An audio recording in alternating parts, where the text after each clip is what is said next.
This is about my piece Chanson Triste, which is on the Trinity Guildhall syllabus for grade 3 for guitar, and that's on list B. Chanson Triste, that's French, that means sad song, and together with the tempo marking of très lente, very slow, that gives you a good idea of the kind of mood we're looking for here. The other thing to notice, right under the first bar, you've got the instruction LV. It stands for laisser vibrer. Basically means let all the sounds ring on as much as you can. The main character really of the piece is that you've got this tune in very long notes in the top part and an accompaniment which is a very resonant, supportive sort of sound. I actually originally wrote the piece thinking of it very much as a free stroke study. Nowadays I tend to play it with the fingers playing the top line with the tune playing red stroke and then converting to free stroke for all the accompanying parts to keep that resonant cross string effect going on. So very much for your left hand, it's about having those last bits of your finger, the last joint of your finger, being really beautifully upright. So when you have two notes sounding against each other like that, that you never have a feel of the string on the other side of your finger buzzing against the finger like that. There's plenty of occasions where there's a few opportunities to think about that quite a lot. And for your right hand, it's about organising your fingers so that they're basically allocated finger to a string. So your A finger tends to play the top E string, middle finger plays the B string, and the I finger plays the G string. And that actually changes in bar 12. The whole lot moves one string sideways and then it moves back again in bar 14.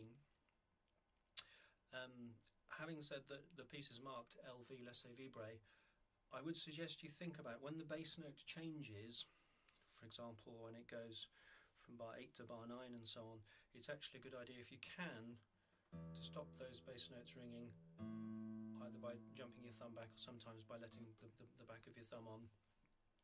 After all, what you're looking at there is a harmonic change indicated by the bass note, and to have a bass sound sort of as it were contaminating the harmony from one bar to another is not really what you want. So if you can control the basses when they change, that's a really good idea.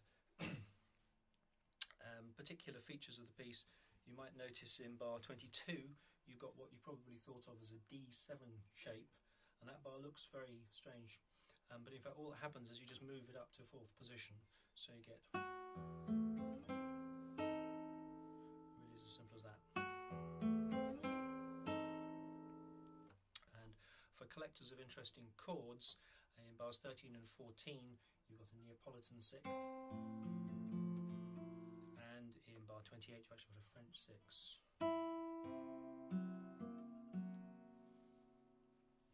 So I think the main thing really is to control the mood of the piece so that it stays really quite intense, really quite kind of thoughtful. And the way that mood expresses itself is in the way you control the contrast between the tune part, which is always more prominent and more vocal, and the accompanying part, which is always recessed very much in the background, almost a kind of misty sort of resonance going on there. And of course the dynamics are really important, because you notice it goes all the way down to pianissimo at one point, all the way up to forte, no more than forte, but a really good forte when you hit bar 25.